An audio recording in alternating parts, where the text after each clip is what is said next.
Hi there, and welcome to another episode of ABM Under the Hood. My name's Jack Rawlings, and I'm joined again today by my colleague Josh. Hi, Josh. Hey, Jack. So today's episode, we're going to be talking all about tech stacks in terms of different technologies and tools that are available on the market for ABM programs and activities, things that maybe are related directly to ABM or some things that are slightly more kind of adjacent to it.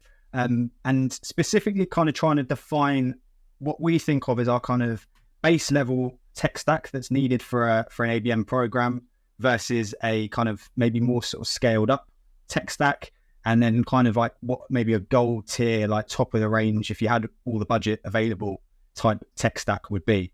And I think the one thing that's kind of really important to talk about before we jump into it is just how essentially when we talk about tech in this sense, it's not to kind of conflate it with ABM itself. And I think that's something that sometimes people do kind of get stuck on, and it is that it's absolutely necessary to have a certain level of technology in order to be able to do ABM effectively.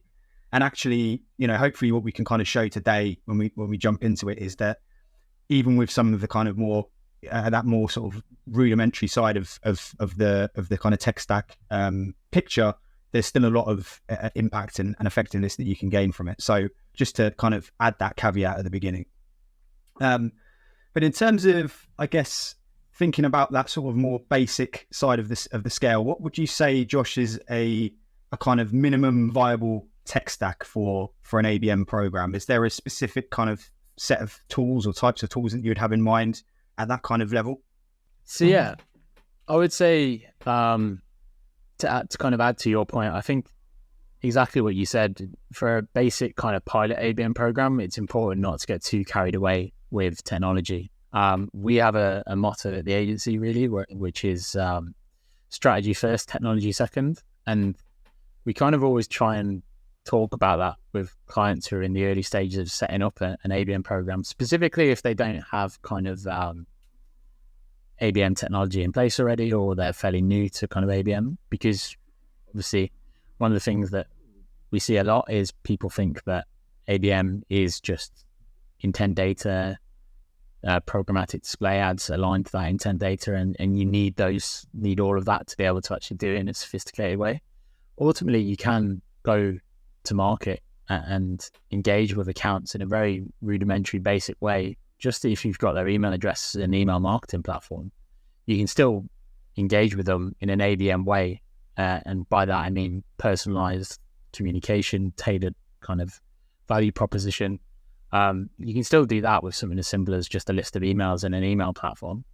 But in terms of a pilot program and essentially what you need to be able to kind of have a way of understanding the accounts that you're trying to target. You at least need to be able to get the basic details about them. And that could be something as simple as just LinkedIn and understand who you're trying to reach, and using LinkedIn's kind of native targeting to just understand who are the stakeholders that you're trying to reach.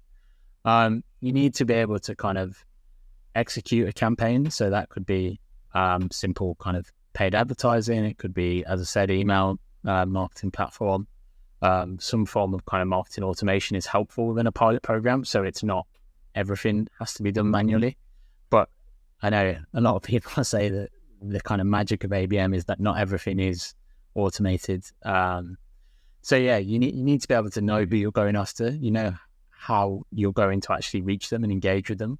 And you also need to know how you're going to report on them and report on that activity. And a lot of the time we can get too caught up on needing kind of expensive reporting solutions and being able to build really kind of amazing dashboards. And it's great if you can do that and you've got the technology to do that. But ultimately, to do that in the most basic sense is you need a CRM that tells you, has this account engaged with the campaign? How many people from this company have engaged with the campaign?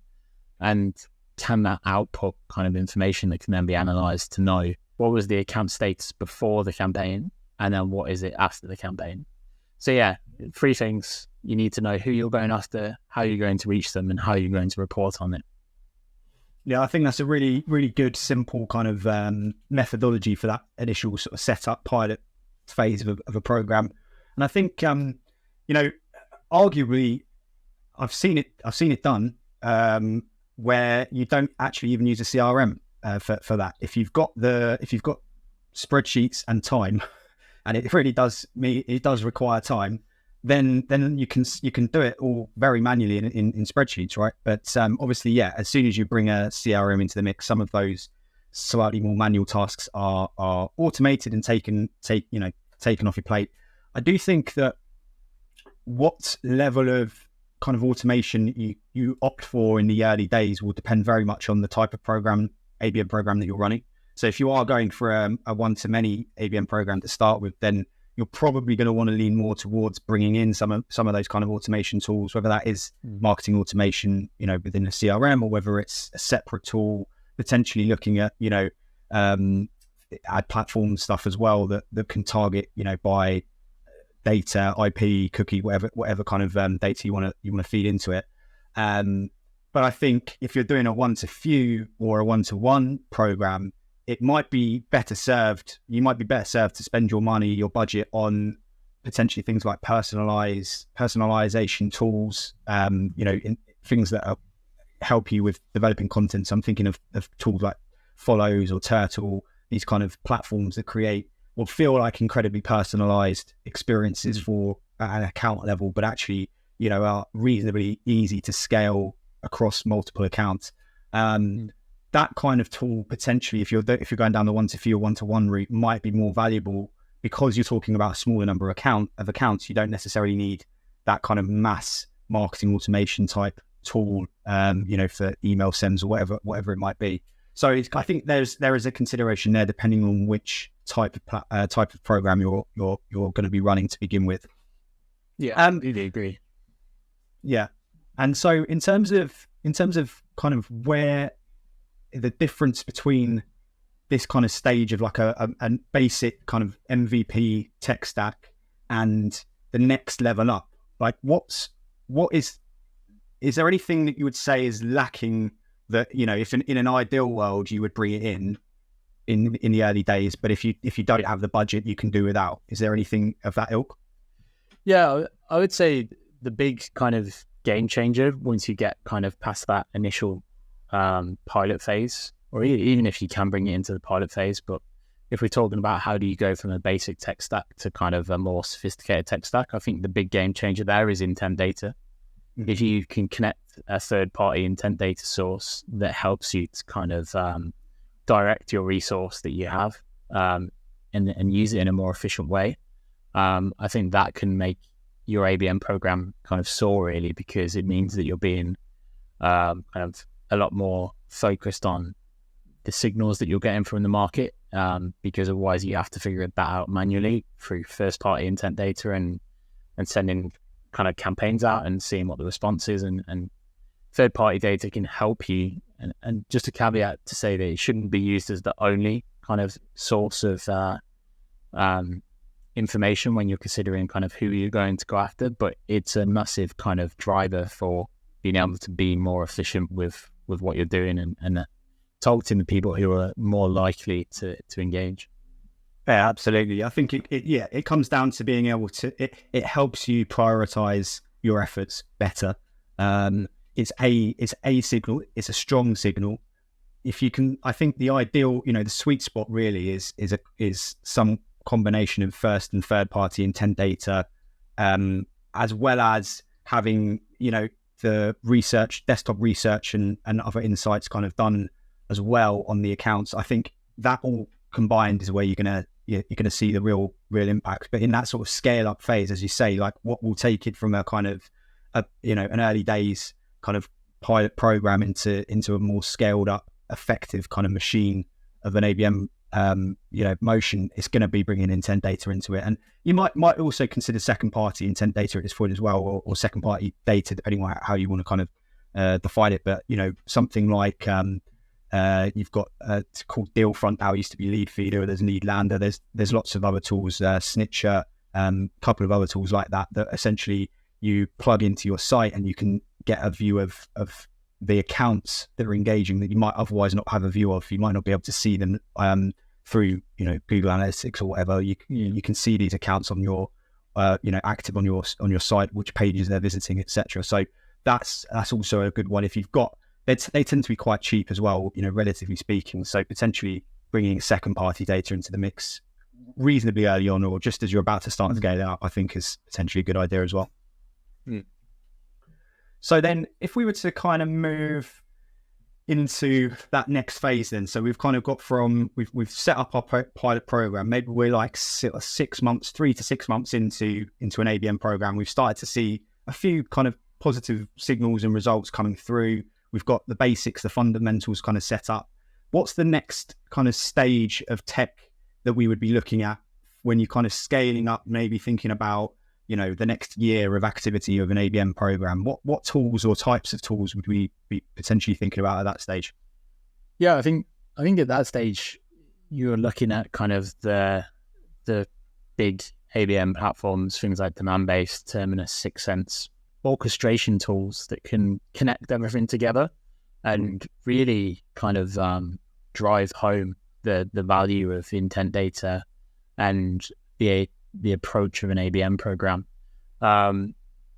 Because there's still, before you have tools like that in place, there's still kind of a level of manual kind of orchestration and trying to tie things together, making sure that campaigns go out when they need to go out. And there's a lot of kind of challenges to overcome in terms of timings and how things work in a campaign scenario. But having kind of these ABM platforms in place that are actually connected with all of your data sources, they're automated and they're able to kind of establish campaign cadences on a cycle that makes sense for the target audience that you're trying to reach. It can really help you just do a lot more and cover a lot more ground and learn a lot quicker. Obviously a big part of an ABM program is about testing, learning, understanding what resonates within the target audience that you're trying to reach and the target accounts. And these tools can really kind of accelerate and amplify that. So yeah, I would say from my perspective, that's kind of where you're getting into kind of gold standard territory. And yeah, from the clients that I've worked with in the past, like there is one risk to that, and it sometimes is that people can treat these kind of tools as a golden bullet, and it's or silver bullet, I should say. And it's really important that an investment of that size is considered and it's thought through around, going back to the point around strategy first, technology second. It's really important that before you actually make that investment into a platform like that, that you consider how does it fit in with the bigger picture, how does it fit in with the existing strategy, and it doesn't become the strategy that your idea is, I'm just going to upload some display ads and start to bombard all the target accounts and hope that something comes back through the other end. It has to be thought through. It has to be kind of considered in terms of where does it fit in, what is the input, what is the output that I'm expecting, and taking that kind of methodical approach to integrating it into the rest of your ABM program. Yeah, completely agree. I mean, the other thing of the other side of that as well is, and I've seen it with clients, with businesses where they invest in this technology and actually then it lays either dormant or just underused in their overall picture because it's potentially too advanced for them at the stage that they're at in their ABM growth or ABM journey, right? So you have people that are maybe looking at, if they've got the budgets for these things, then they're looking at investing in this technology, but don't really fully understand its capabilities or where it will fit in the wider sort of channel mix, as you say. And so then, invest in it month 0, month 3, month 6, whatever it might be, and actually they're not really ready for it. And then it's just kind of a big, expensive sort of, white elephant, I suppose. And it doesn't really have any kind of, if anything, it can actually be a negative. I've seen it be a negative, net negative on programs because of the way it's then perceived by the wider business. If they've been sold this tool that's going to kind of transform the ABM program and really, build out and scale the activities, and then it's kind of left on the sidelines, the perception is that's ABM's fault, that the ABM just doesn't work for whatever reason. because that tool not works or hasn't been set up right, hasn't been used effectively. And actually that, I think, is one of the big dangers, particularly when you get into that kind of enterprise space. I think, and probably this kind of anecdote that I'm talking about here, so people working in sort of small and medium-sized businesses are probably thinking, there's no way that I'd be able to buy a tool of that value and not use it. But that it does happen at the enterprise level, where people have these budgets that they can just kind of spend on those tools that then don't get used or set up correctly. So I think, if you're in the early stages, I would actually, unless you really know what you're doing and you've done this before multiple times, if you've been there and done it before with other programs or other companies, I would probably hold off for a while on these kind of orchestration tools, automation tools, because they can actually be more trouble than they're worth in the early stages, I would say. I think the other thing as well on that point is about training and kind of how the tool is or the overall tech stack is spoken about in the wider business. I had a conversation with a client recently, and we were talking about kind of metrics, and they in particular, they were using Sixth Sense, and we were talking about, well, how is Sixth Sense positioned within the wider business? And it was a case that they hadn't just gone through a process of, we've just purchased Sixth Sense and they just immediately started campaigning. First of all, they did kind of a preemptive internal campaign with the rest of the business of kind of educating them on what Sixth Sense could do, what it couldn't do, talking about kind of the specific terminology within the platform and what it means, particularly for the people who are impacted by it, in terms of sales teams knowing how to follow up on intent signals that are coming through from campaigns, and really making sure that before they launched kind of big campaigns through the platform, and that everybody who was kind of around the campaign completely understood what the purpose was, what the objective of using the tool was, and what kind of the specific terminology was, so that when the campaign was launched, it was much more likely that there'd be success around it, and it didn't become what you described as that kind of white elephant. Yeah.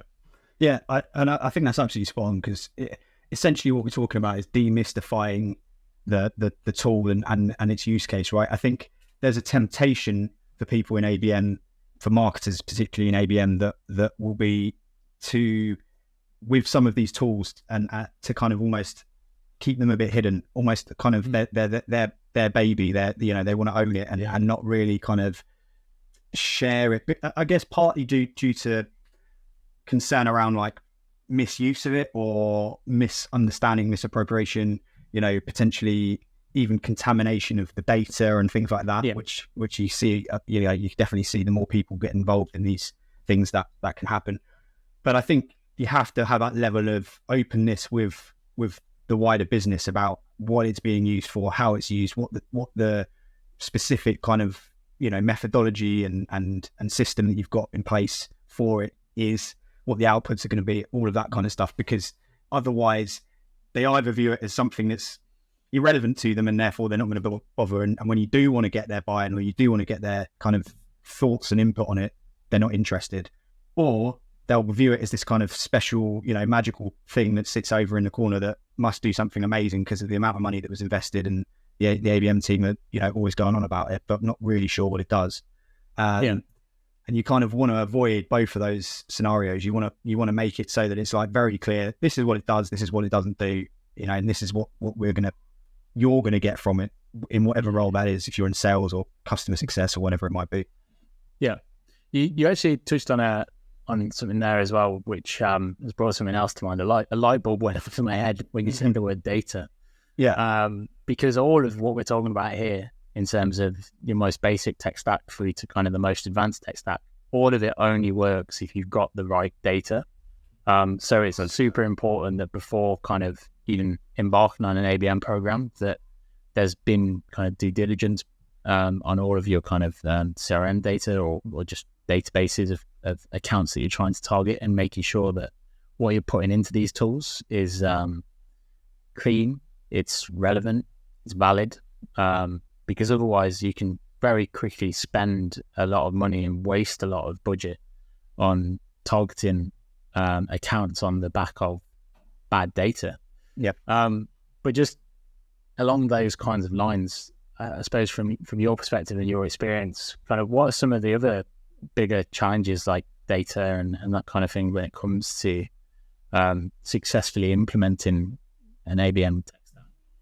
For me, I think probably the big one that I see a lot of, so kind of this sort of goes hand in hand with the data side of things, is setting up the platforms correctly for an ABM program, for an ABM motion. So for example, with a CRM, it may well be that you're going to need to set up some new custom fields, or you're going to need to get data integration set up correctly, bringing the data in from whatever platforms that you're using, campaign platforms, etc.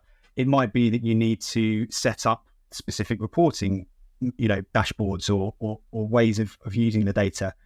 And having that, it's not necessarily that you have to have it completely all set up before you go into market, but the more refined and clear you are about it before you go into market, the better, because I think you will end up potentially losing some of that real world data if you've not set up your tools in such a way that they can actually collect it and track it. By the time you've realized it's 3 months down the line and actually it's just too hard to get hold of that data now because it's just kind of gone into the ether. And so I would say having a real sort of solid view of what an ABM version of that tool or that platform looks like for you and your business, and then getting it as close to that as possible, beforehand and then during the program, I think is absolutely essential. And I think same goes for things like campaign platforms as well, because certain platforms that you use can be used in multiple use cases, not necessarily just ABM, right? So things like LinkedIn ads and whatever else. It's worth having all of these kind of tools and platforms set up in such a way that there's a real clear delineation between the ABM activities and the other activities that you're doing, if you are doing other activities, having that kind of clear mode of attribution in mind as well. Not because you want to necessarily be, trying to suggest that ABM is taking credit for everything or whatever it might be, but more so to be able to really just clearly demonstrate what ABM impact it is having and what it isn't having. So having those kind of the campaign platform set up in such a way that the data can then flow into the right places, usually the CRM and the other, the other ad platforms or whatever, is I think really important. Yeah, having that really kind of clear view of what the reporting structure is going to look like as well. So that, to your point exactly, is like the last thing that you want to be doing after you run a campaign is having to trawl through spreadsheets and trawl through kind of individual contact records or account records within your systems to try and figure out, well, what actually happened. If you've done the hard work up front and set out kind of this is how we're going to report, then it just makes everything a lot easier in that context. Yeah, completely agree. And so I think, we touched on it earlier when it comes to training and the sort of, maybe expanding the use or at least awareness of these platforms into the wider business. Would you say there's anything different at those different kind of stages, from a sort of basic level to kind of scaling up to, the sort of gold tier? Is there any kind of considerations around training or how you would recommend people use it or roll it out to people in the wider business at those different stages? I think it's about aligning it to kind of the stage of sophistication in the actual ABM program. Because if you're running a pilot program, which is very kind of focused around small kind of test and learn experiments, trying to understand kind of what are we going to do and how are we going to scale it up and building that foundation, I think at that stage you can kind of get by with just involving the people who are actually directly involved. But as naturally as kind of the ABM program begins to scale and more people become aware of it and become aware of kind of the impact that it's having and the results that it's driving, curiosity takes over, and you're going to start getting questions from more and more different teams, different people who want a piece of the action. So I think it's at that stage when you start to scale up that you have to make sure that you've kind of got all your ducks in a row in terms of being able to say, well, this is what we're doing today. This is what our tech stack looks like.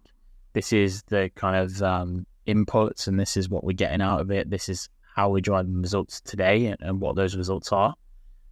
But then having that kind of storytelling element to be able to say, and this is what it could look like in 12 months' time or 18 months' time, and being able to, as kind of the lead ABMer, kind of build that narrative within the business and say, yeah, we're doing great at the moment, but if we had X, Y, and Z, and you can start to unlock a little bit more budget, it only kind of helps to grow kind of the awareness of the ABM program really, and generate buy-in for the ABM program.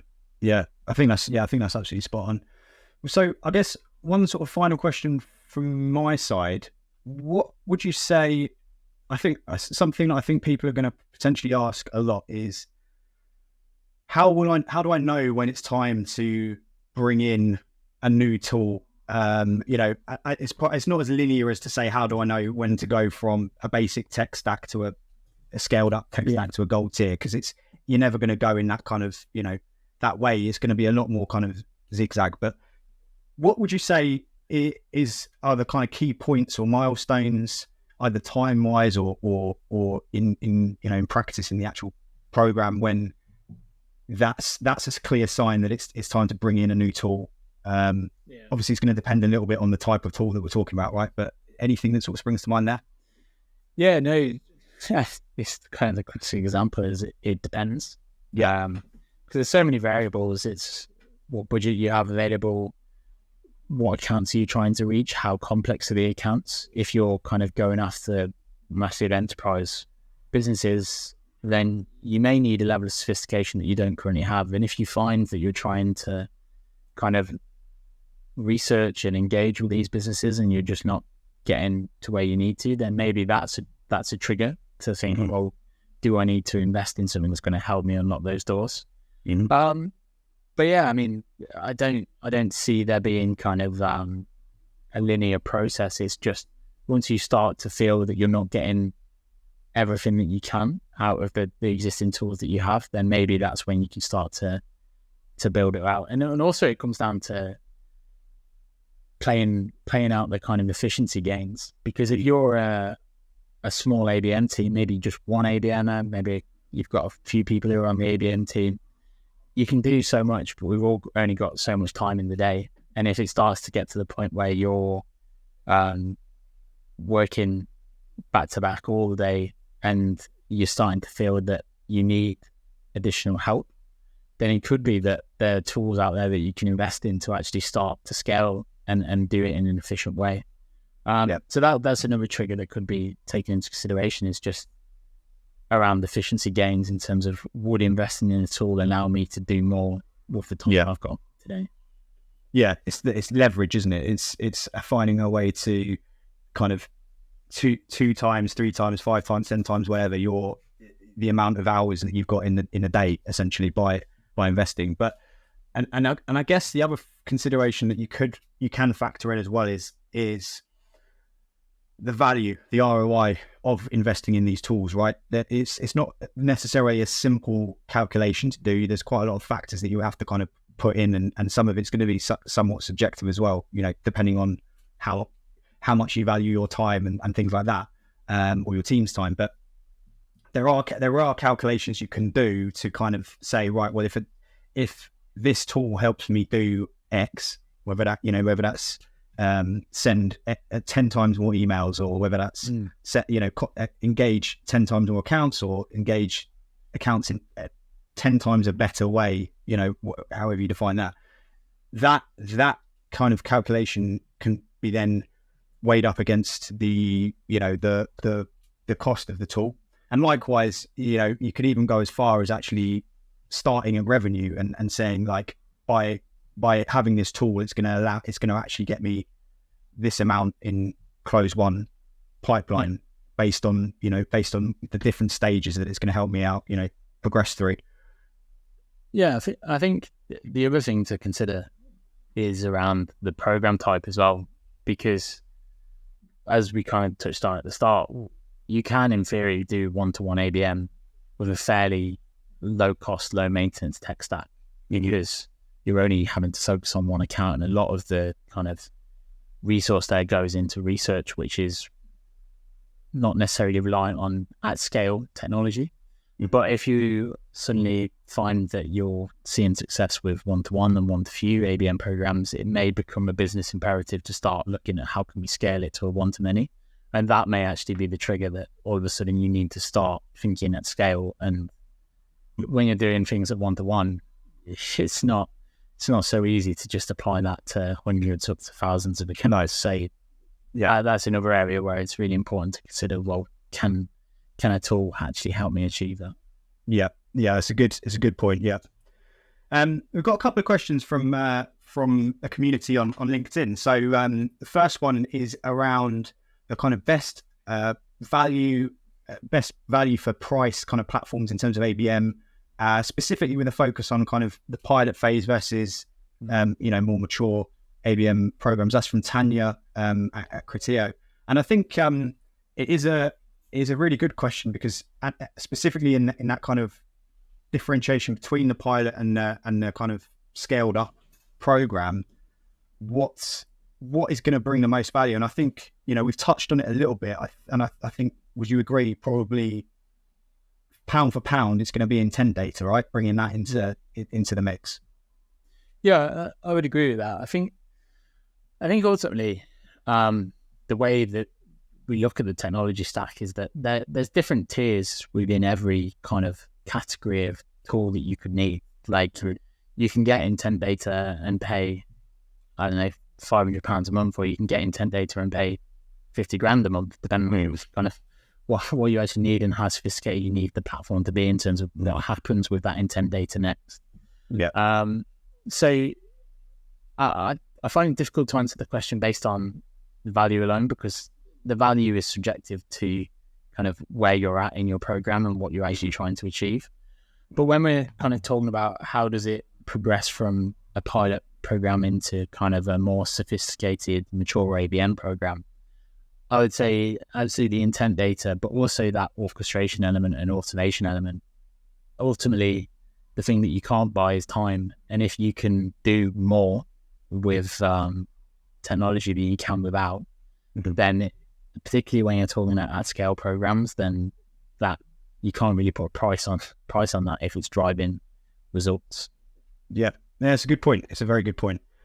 We got another question from Madhu Sudan, which is the role of the tech stack in terms of how it can ease the reporting side of things and listening capabilities. I mean, I think those are kind of two separate points: listening, like potentially social listening, or having a view of what the accounts are kind of engaging with. But then particularly on the reporting side, I do think we're going to need to do a whole separate episode on reporting.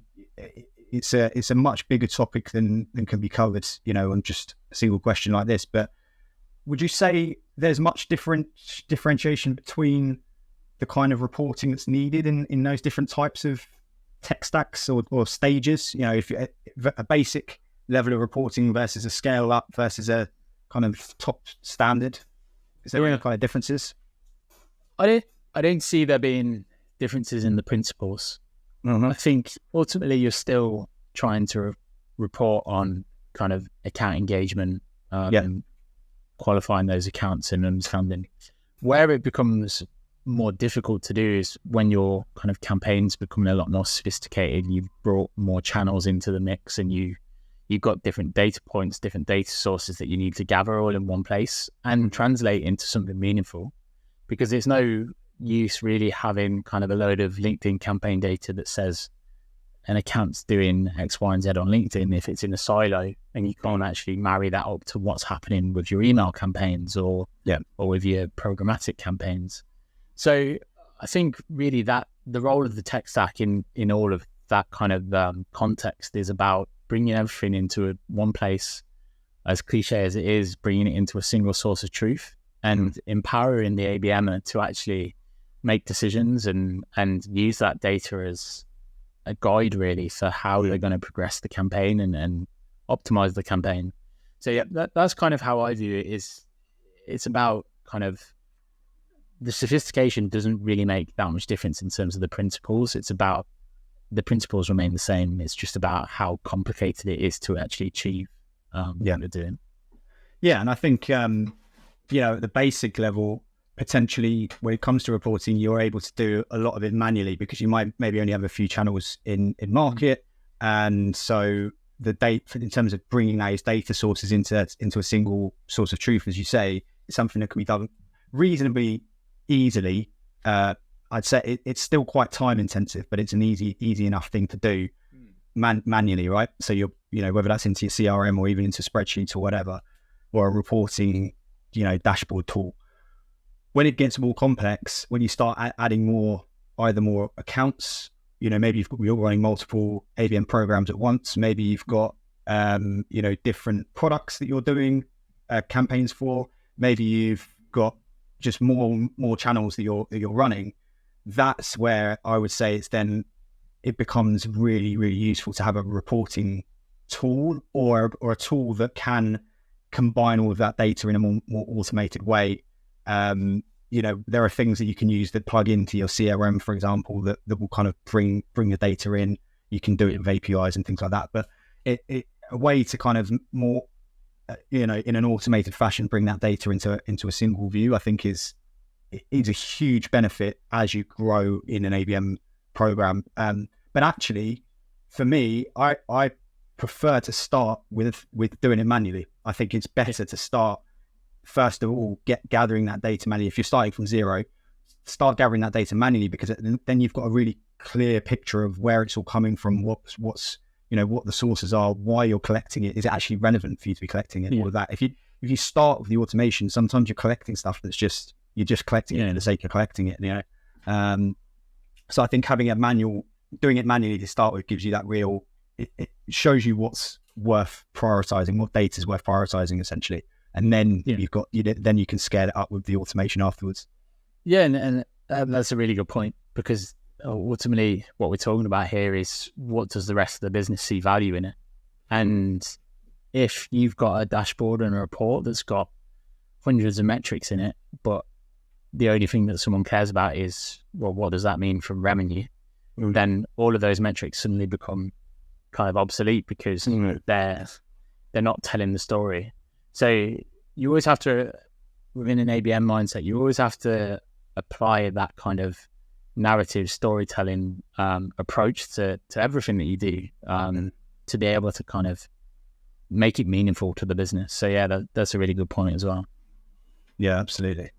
Good stuff. Well, we've got another asset that we will be sharing alongside this episode, which is a tech stack guide. So kind of breaking down along the lines of what we've been discussing today, these kind of basic and then more like scaled up in gold tier type tech stacks, with some examples of different tools that you can potentially look at investing in as well. What the use cases are for these tools, when to potentially consider bringing them in, all of that kind of stuff. So that will be shared as a link alongside this episode.